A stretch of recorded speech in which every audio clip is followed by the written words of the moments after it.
시편 50절 말씀, 50편 말씀입니다. 예배와 삶을 잇다라는 제목으로 말씀을 전하려고 합니다. 여러분, 요즘 교회의 가장 큰 화두가 뭔 것 같으세요? 요즘 한국 교회의 가장 큰 화두, 세계 교회의 가장 큰 화두는 뭘까요? 목사님들의 가장 큰 고민은 뭘까요? 요즘 목사님들의 가장 큰 고민은 이겁니다. 코로나로 모이기 어려운 시대를 살아가고 있는데 과연 성도들은 예배를 잘 드리고 있을까? 성도들의 예배는 어떨까? 무너지고 있지는 않을까? 이런 고민들 참 많이 합니다. 그래서 코로나가 끝나면 과연 성도 몇 %나 다시 교회로 돌아올까? 이게 가장 큰 화두입니다. 특히 여러분, 코로나가 시작되면서요, 전화를 받지 않는, 연락을 받지 않는 성도들이 굉장히 많아요. 또 어렵게 연락이 되면 바쁘시다고 빨리 끊으시려고 하고요.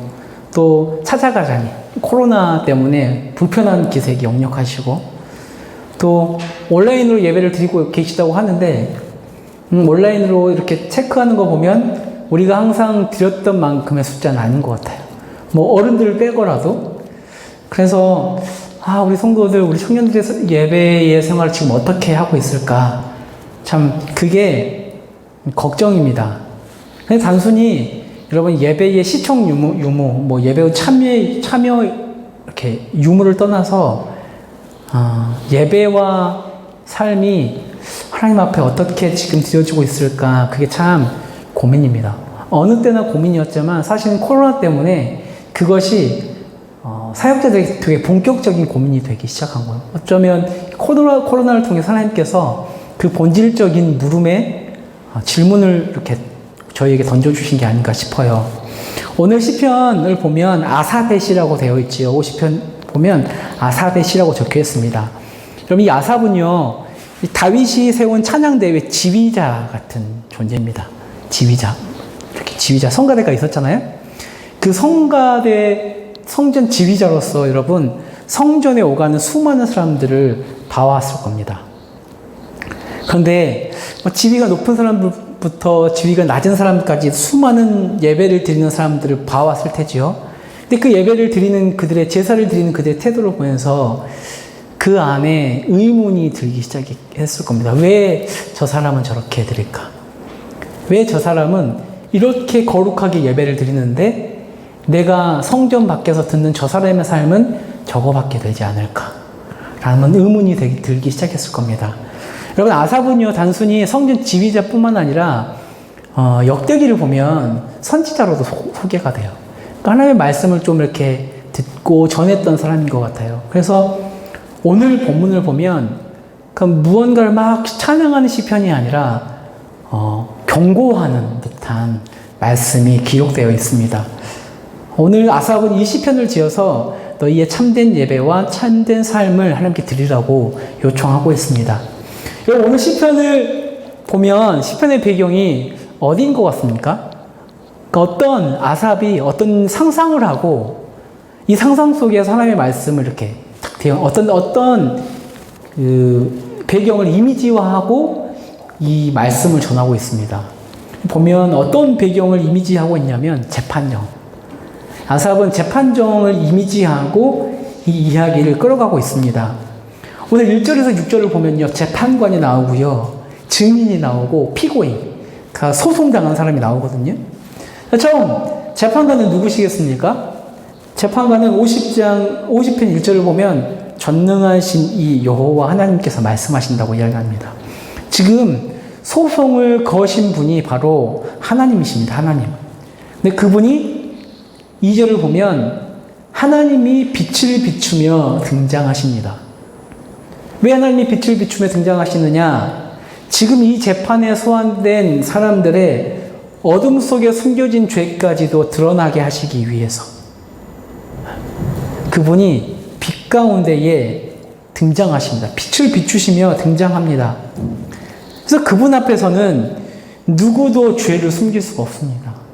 그러니 당연히 그분 앞에 설 때는 두려울 수밖에 없는 거죠.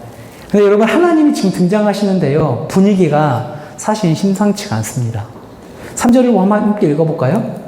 우리 하나님이 오사 잠잠하지 아니하시니 그 앞에는 삼키는 불이 있고 그 사방에는 광풍이 불이로다. 지금 하나님이 엄청 시끄럽게 오시는 거예요. 그런데 그 앞에는요, 삼키는 불이 있어요. 그의 사방에는 광풍이 일어납니다. 그렇게 등장하시는 건 아니지만 지금 이 아삽은 하나님이 지금 굉장히 불편한 심기로 지금 이 재판정에 서 있는 것을 이야기하고 싶은 거예요. 그러니까 한번 휘말리면 헤어날 수 없는 삼키는 불과 광풍을 대동하고 하나님이 그 재판정에 나오셨다라고 이야기하는 겁니다. 하나님이 지금 이 재판정에서 이 소송 걸린 이 사람을 단단히 이렇게 꾸짖기로 마음 먹고 오신 것이 분명합니다. 하나님은 이 피고가 소송당한 사람이 누구가 되었던 6절 말씀처럼 공의로 판결하실 겁니다. 그래서 누구도 이 재판 결과에 항소할 수가 없을 겁니다. 이제 이 재판관이요, 하나님께서 증인을 부르십니다. 증인을 부르시는데 보면 자, 하늘과 해 돋는 데서부터 지는 데까지 50장 1절 보면 여호와 하나님께서 말씀하사 해 돋는 데서부터 지는 데까지 세상을 부르셨도다 라고 이야기합니다. 그러니까 여러분, 해 돋는 데부터 해 지는 데까지니까 모든 세상을 지금 재판정에 불러 모은 겁니다. 그게 산이 될 수 있고요, 강산이 될 수 있고, 우리가 너무 가까이 있는 컴퓨터가 될 수 있고, 지금 앉아있는 의자, 책상이 될 수 있는 겁니다. 그러니까 세상의 모든 존재가 지금 이 재판정에 나와 있어요. 왜냐하면 하나님 없다고 생각했을 때에 내가 했던 그 행동을 이 핸드폰은 알고 있을 거고, 이 마이크는 알고 있을 거고, 또 내가 산에서 문 쓰레기를 버렸다면 산은 알고 있을 거기 때문에, 그러니까 나를 지켜보는 모든 것을 동원해서 증언하시게 하는 겁니다. 그러니까 여러분, 이 재판은요, 이 소송 당한 사람은 도대체가 빠져나갈 구석이 없어요. 그러니까 1년 365일 24시간 동안 지금 모든 만물을 통해서 하나님이 CCTV 자료를 지금 압수해가지고 지금 이 재판정에 오신 겁니다. 여러분, 재판정과 증인이 이제 재판정에 입장했거든요. 마지막에 누가 남았냐면 소송당한 사람. 이 재판정에 피고가 들어섰는데 이 소송당한 사람이요, 4절, 5절을 보면 하나님을 모르는 사람들이 아닙니다. 4절, 5절 보면 자기 백성을 판결하시라고, 5절을 보면 나의 성도, 또 나와 언약한 이들. 그러니까 하나님의 백성, 하나님을 알고 있는 자들을 재판하기 위해서 열린 재판정입니다. 공의로 심판하신 하나님께서 모든 자료들을 종합해서 이들을 심판하시기 위해서 지금 이 재판을 이어신 겁니다. 근데 이스라엘 백성들에게는 굉장히 당황스러운 상황이 아닐 수가 없어요. 왜냐하면 하나님이 선택한 민족이기 때문에 100% 구원받을 것이라고 생각하고 있거든요. 하나님의 심판을 피해갈 거라고 생각하고 있어요. 근데 아삽은 이 시편을 써서 너희도, 하나님의 언약을 가지고 있는 너희도 심판정에 쓸 수 있다고 지금 이야기하고 있는 겁니다. 굉장히 무서운 이야기죠. 이제 7절에서 15절부터 쭉 하나님이 첫 판결문을 낭독하십니다. 그 내용이 뭐냐면, 그 죄목이 뭐냐면 그들의 잘못된 예배에 대해서 이야기하셔요. 8절을 보면 이렇게 이야기하시죠. 나는 네 재물 때문에 너를 책망하지는 아니하리니 네 번제가 항상 내 앞에 있음이로다. 여러분, 이게 무슨 일입니까? 이스라엘 백성들이 제사를 드리지 않았기 때문에, 재물을 가지고 오지 않았기 때문에, 좋은 소, 좋은 양, 좋은 염소를 가지고 오지 않았기 때문이 아닙니다. 여러분, 이스라엘 백성들은요, 하나님의 언약을 가지고 있던 그들은요, 성도들은요, 하나님의 앞에 번제가 끊이지 않을 정도로 매일 예배를 드렸어요. 그런데 하나님께서 지금 그 예배를 가지고 재판을 여신 거예요. 왜? 형식의 지금 문제가 아닌 겁니다. 그들이 드리고 있는 재물에 대한 이야기. 그들이 제사를 드릴 때에 그들의 마음에 관련된 것들을 소송을 제기하고 계시는 거예요. 여러분, 그들이 드렸던 것들이 뭐냐면 9절 보면 내가 네 집에 숫소나 네 우리에서 순염소를 가져가지 않니. 그들이 숫소, 순염소를 드렸어요. 그런데 여러분, 이 숫소나 순염소가 꽤나 비싼 재물이에요. 그러니까 아무나 바칠 수 있는 재물이 아니에요. 근데 그 비싼 것을 드릴 때에 그들 마음속에 이런 마음을 가졌을지도 모릅니다. 아, 이거 제사 드리다가 거덜나겠다. 아깝다. 그런데 그들이 그 재물을 그럼에도 불구하고 드립니다. 근데 그것을 드리는 이유가 이겁니다. 하나님께서 내가 드리는 그 제사와 제물이 필요하다고 착각하고 있는 겁니다. 그래서 9절에서 13절 그런 생각을 하고 있는 그 사람들에게 이렇게 이야기하는 겁니다. 야, 난 네 숫소, 순염소 필요하지 않아. 야, 봐라. 모든 짐승과 가축이 내 것이고 산의 모든 새, 들의 짐승도 다 내 건데 네가 바치는 그 숫소, 순염소 몇 마리 때문에 내가 너한테 목매고 있는 것처럼 보이니? 라고 이야기하는 겁니다. 야, 이 땅의 모든 게 다 내 거야. 야, 그럴 일은 없겠지만 만약에 내가 가난해져도 너한테 그거 주라고 안 할 거야. 그 이야기 하시는 거예요. 여러분, 이스라엘 백성들이 왜 하나님이 이 재물이 필요하니까 내가 바쳐야지라고 생각하고 있냐면, 우리나라는 그 제사상 차리면 그런 거 있죠. 저희는 제사상 한번 안 차려봐서 귀신들이 와서 밥을 먹는다고 하잖아요. 저는 그걸 보면서 제사상 제대로 안 차리면 조상들이 노한다고 제사상 막 차리거든요. 이해가 안 가는 게, 과연 자기 부모들이 제사상을 좀 잘못 차렸다고 그 집에 막 저주를 붓고 그럴까? 사랑한다고 상을 차렸는데 밥상을 좀 잘못 차리면 그 부모가 저주를 내릴 만큼 내 자식들을 그만큼밖에 생각하지 않을까라는 그런 의문이 들기도 해요. 여튼 제사상을 차리면 귀신들이 와서 먹는다고 생각해요. 그런데 그 당시에 사람들이 그렇게 생각을 했답니다. 근데 이 이스라엘 사람들이 다른 이방신들을 섬기는 그 사람들과 똑같은 생각을 하고 있는 거예요. 그 당시에 여러분, 바벨론 홍수 신화에서 신들이 배가 고파서요, 이 사람들이 제사 없는 식을 차리면 막 파리떼처럼 달라들어서 먹는다고 생각을 했대요. 근데 이 이스라엘 백성들도 하나님의 언약 백성임에도 불구하고 하나님도 그럴 거라고 생각합니다. 우리가 제사를 드리면 배가 고파서 달라든 하나님. 드시는데 좀 좋은 걸로 드리자. 뭐 이 정도입니다. 당시 여러분, 이방 종교들은, 지금도 그렇죠. 이방 종교들은 제사와 제물을 드리는 이유가 무엇이냐면 신들의 기분 맞춰주려고 하는 겁니다. 이들이 화가 나면 화를 풀기 위해서 제사를 드리고요. 또 그 신들을 축복받기 위해서 자신들이 원하는 것을 바칩니다. 결국 여러분, 이방인들이 자신의 신들에게 제사를 드리는 건 뭐냐면 결국은 뇌물이에요. 근데 여러분, 뇌물의 본질을 좀 봅시다. 그러니까 내가 의연 형제에게 뇌물을 줬어요. 의연 형제가 뭘 좋아하죠? 음식 중에 뭘 좋아해요? 청포도에이드를 좋아해요. 청포도에이드. 청포도에이드를 주면 의연 형제가 진짜 환장을 해요. 그래서 제가 의연 형제에게 뭘 좀 얻고 싶어가지고 청포도에이드를 사줬어요. 뇌물로 줬어요. 여러분, 이 청포도에이드를 준 저는 의연 형제를 위해서 뇌물을 준 걸까요? 저를 위해서 뇌물을 준 걸까요? 저를 위해서 뇌물을 준 거예요, 저를. 그러니까 여러분, 뇌물은요, 받는 사람을 중심으로 하는 게 아니에요. 결국에는 그 뇌물은 주는 자신을 위해 주고 있는 겁니다. 이스라엘 백성들이 제사를 그렇게 드린 거예요. 이방 백성들과 똑같이 하나님 이거 먹고 기분 푸시고요, 내가 원하는 것 좀 많이 주십시오. 그럼 뇌물로 드리고 있는 거예요. 하나님 이거 먹으면 저한테 좋은 거 주실 거죠.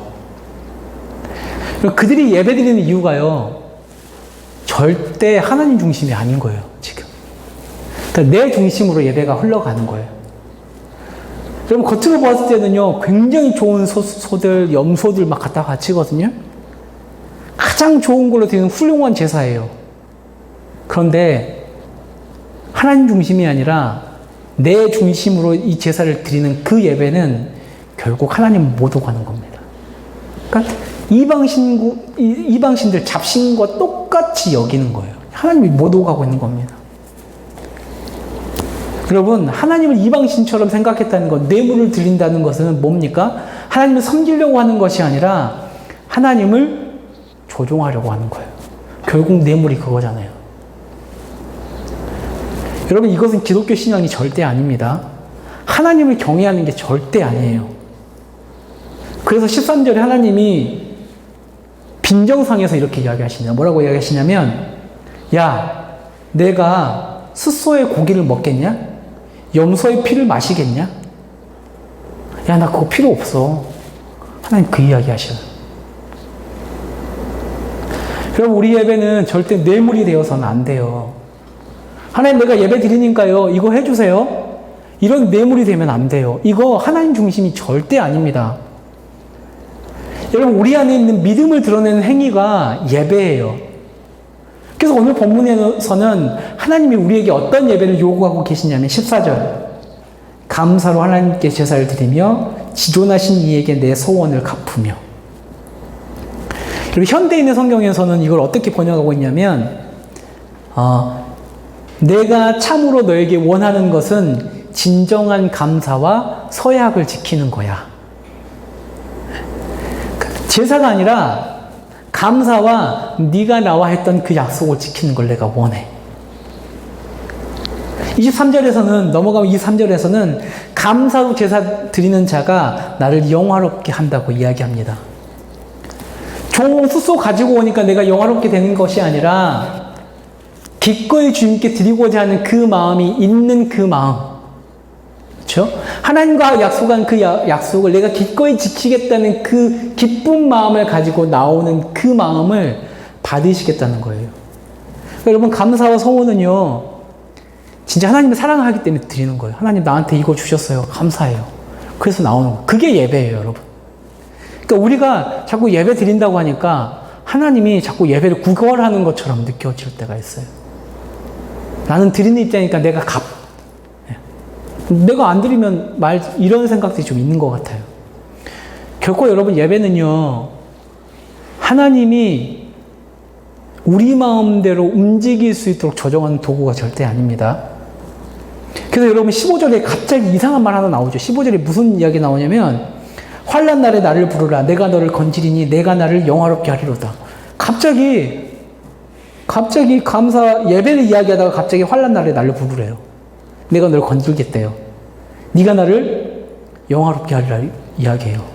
그럼 그 이유가 뭡니까? 이때까지 지금 그들이 드렸던 건 내 중심이에요.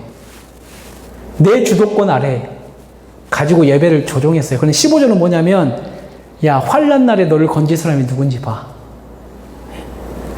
야, 너를 건질 수 있는 사람 나야. 야, 환난 날에도 주도권을 갖고 있는 사람이 난데 너희 예배의 주도권은 또 누가 갖고 있겠니? 그러니까 지금 주도권 이야기를 하고 있는 거야, 하나님께서. 그러니까 주도권 내가 갖고 있는 거야. 그러니 네가 나에게 뇌물 먹여서 나 조종할 생각하지 말고, 한 주간 네가 살아냈던 네 삶 가운데 내가 베풀었던 그 은혜를 발견하고 기쁜 마음으로 와서 나와 좀 만나주면 안 되겠니? 그 이야기하고 계십니다. 혹 이런 말씀을 하면요, 청년들 중에 오해하는 청년들이 있어요. 비꼬아서 생각하는 사람들이 있어요. 이걸 악용하는 사람들이 있어요. 하나님께서 내 안에 감사하는 마음과 자원하는 마음이 없는 상태로 예배드리면 기뻐하시지 않으니까, 그렇다면 오늘 저는 예배를 드리지 않겠습니다. 왜냐하면 제 안에 감사와 기꺼이 드리고자 하는 마음이 없거든요. 이런 말 하는 청년들이 있어요. 여러분, 오늘 이런 본문은, 이런 말씀은요, 그런 예배에서 돌아서라는 거지. 여러분, 그런 예배를 위해서 내 마음이 없기 때문에 그 말 이용해서 나 예배 드리지 않겠습니다. 이게 아닌 거잖아요. 예배를 위해서 포기하지 않고 기쁨의 마음을 막 가지고 와서 예배 드리라는 겁니다. 이런 식으로 말씀 잘못 사용하면 안 됩니다. 이제 넘어가면 하나님께서 두 번째 고발을 하십니다. 16절에서 23절까지가 두 번째 고발인데요. 그 두 번째 고발이 어떤 고발이냐면 삶에 대한 고발입니다. 여러분, 혹시 좀 재밌는 그림이지 않아요? 앞에는 예배 이야기를 하다가 16절에 갑자기 삶 이야기를 해요. 어떤 의미일까요? 예배를 실패한 자가 결국에는 삶을 실패합니다. 16절 하나님은요, 악인에게 말씀하시거든요. 악인에게 하나님이 이르시되, 여러분, 여기서 갑자기 등장하는 악인은 누굽니까? 이방인을 이야기합니까? 그렇지 않습니다. 16절 계속 읽어보겠습니다. 어찌하여 내 율례를 전하며 내 언약을 내 입에 두느냐? 지금 이 사람은 하나님의 율례를 알고 있고요. 전하는 자고요. 하나님의 입 언약을 알고 있는 자예요. 그러니까 하나님의 말씀을 전하는 선지자일 수도 있고요. 오늘날로 따지면 저 같은 목사. 또 넓게 확대하면 여러분들.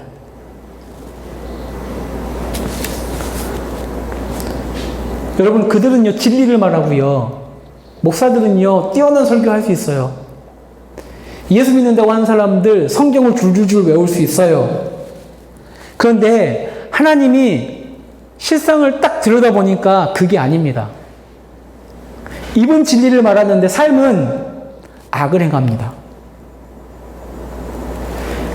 좋은 숫소와 염소를 가지고 와서 예배를 드리는데요. 삶은 개차반입니다. 왜?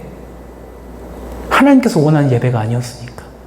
그런 예배를 드린 사람은 삶을 성공할 수가 없어요. 하나님 보시기에. 그들은요, 하나님 앞에서 하나님의 율례를 전하고 하나님 언약을 가르쳤거든요. 근데 여러분 17절 보십시오. 네가 내 교훈을 이야기하는데 너는 내 교훈을 싫어하잖아. 미워합니다. 네가 교훈을 미워하고 내 말을 뒤로 던져버립니다. 쓸데없는 거네. 뒤로 던져버려요. 18절 도둑을 본즉 그를 잡지 않고요. 그와 연합합니다. 왜? 떨어지는 콩고물이 있으니까요. 가늠한 자들과 동료가 됩니다. 왜? 떨어지는 콩고물이 있으니까요. 혼자 하면 두렵지만 여럿이 뭉치면 두렵지가 않거든요. 19절 내 입을 악에게 내어줍니다. 내 혀로 거짓을 꾸미며 앉아서 형제를 공격합니다. 내 어머니 아들을 비방합니다. 이 사람들이 예배를 드리는 사람들이에요. 그런데 아삽이 보았을 때에 예배에 실패한 자들이 이런 삶을 사는 거예요. 여러분, 예배가 무너지면 삶이 무너진 것 한순간입니다. 잘못된 예배가 잘못된 삶을 만들어요. 여러분, 가장 기본적으로는 주의를 지키는 거예요. 주의를 지키는 거. 그렇죠? 또 하나, 오늘 본문 말씀처럼 그냥 형식적인 예배가 아니게 만드는 것. 누가 만들어주는 게 아닙니다. 내가 만들어가는 겁니다. 하나님, 내가 왔는데요. 내가 일주일 동안 나에게 주신 그 은혜가 기억나게 했으면 좋겠습니다. 그래서 내가 하나님을 기쁘게 예배하고 싶어요. 그런 예배 되고 싶어요. 그런 마음으로 예배에 들어서는 것. 여러분, 그런 마음을 여러분 간구하는 자가 예배가 끝나면 그것과 다른 삶을 살 수 있겠습니까? 그냥 대충 왔다가 앉아가는 사람은 그냥 말씀도 듣고 그냥 한 귀로 듣고 좋은 말씀이라고 가버려요. 근데 은혜를 구하는 자들은, 주의 말씀을 구하는 자들은 그럴 수가 없는 거예요. 여러분, 우리가 무너진 예배를 드리고 무너진 삶을 살아가는 이유가 뭡니까? 여러분 학교에서, 회사에서 일 잘못하거나 레포트 잘못하면 어떻게 됩니까? 즉각적인 반응이 와요. 그렇죠? 즉각적인 반응이 오기 때문에 밤을 새고 머리를 쥐어 짜면서 그 일을 잘 해내기 위해서 애씁니다. 상사가 있고 교수가 있고 같이 팀플을 하고 있는 조언이 있으니까. 근데 여러분, 우리가 예배를 포기하는 이유가 뭔지 아세요? 삶을 제대로 살지 못하는 이유가 뭔지 아세요? 우리가 예배를 잘못 드린다고, 말씀과 다른 삶을 산다고 즉각적인 반응이 오는 건 아니기 때문에. 우리가 이렇게까지 담대할 수 있는 이유는 하나님의 심판이 지금 당장 안 일어나니까요. 하나님이 내가 좀 제대로 안 드리는 내 마음 알아도 지금 당장 날 죽이실 것 같지는 않은데.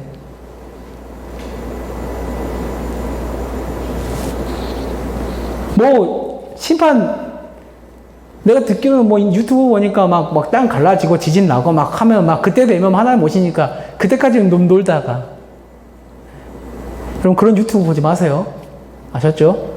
요즘에 이상한 유튜브를 진짜 많아요. 얼굴은 되게 멀쩡하게 생겨가지고 젊은 전도사가 나와가지고 FN 하는데 진짜 쓰잘데기 없는. 여러분, 하나님의 침묵을 용납이라고 생각해요. 반응이 안 오니까 그냥 있어요. 회사에서 여러분 일을 잘못하면 어떻게 됩니까? 잘리거든요. 내 삶이 지금 달아나거든요. 근데 예배 좀 잘못 드린다고, 말씀을 내가 좀 잘못 산다고 내 목숨이 끊어진 것 같지는 않거든요. 그런 안일함이 우리 안에 있어요. 그럼 여러분, 하나님의 침묵은 어떤 의미입니까? 오래 참으시는 거예요. 지금 긍휼을 베푸시고 계시는 거. 너 돌아와야 돼. 돌아와야 돼. 그런데 하나님의 때가 차면 어떻게 됩니까? 하나님의 때가 차면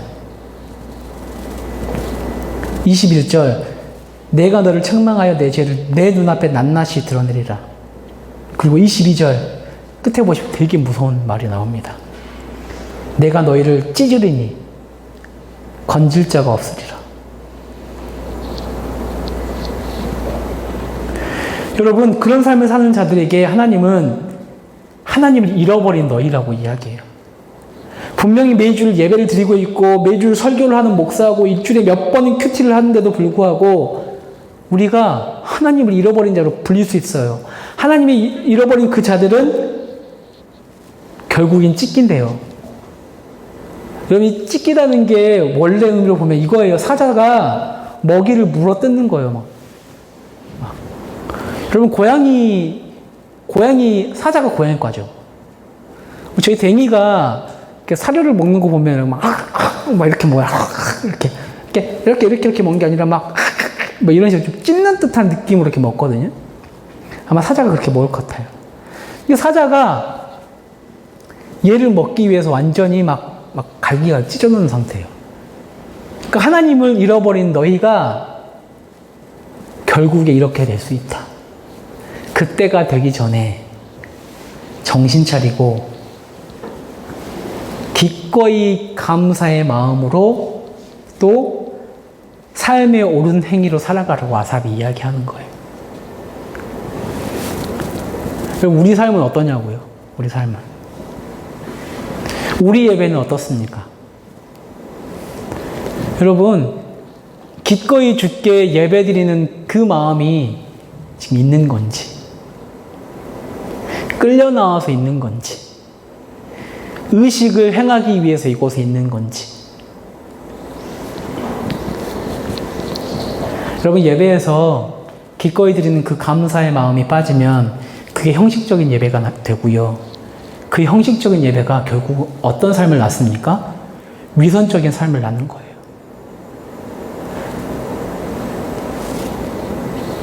여러분, 우리가 위선적인 사람이 되는데 시간이 많이 필요한 것도 아니에요. 금방 그렇게 됩니다. 금방. 하지만 우리가 하나님을 예배하는 우리 삶에 우리 가슴에 감사가 있다면 우리 예배는 하나님을 영화롭게 할 겁니다.